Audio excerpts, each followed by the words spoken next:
चलो पानी P low. क्या कहूँ तुम्हें? मिस टूअल, मिस कैनन आपको बुला रही हैं। अच्छा ठीक है, आ रही हूँ। तुम जरा देख लेना इसको, ठीक है?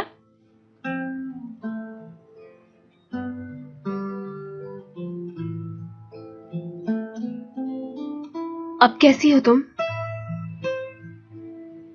क्यों, किस लिए पूछ रही हो? क्योंकि मुझे फिक्र हो रही है। मुझे नहीं बल्कि सबको तुम्हारी फिक्र है। मगर जो कुछ भी तुमने किया वो अच्छा नहीं था दीदम। तुम्हें ऐसा नहीं करना चाहिए था। मेरे सामने ज्यादा ड्रामे मत करना। अच्छी तरह समझती हूँ तुम्हारी मासूमियत को, मगर फिक्र मत करो, ये बात यहाँ खत्म नहीं होगी। तुम्हारे दिमाग में जो कुछ भी चल रहा है सब मालूम है मुझे।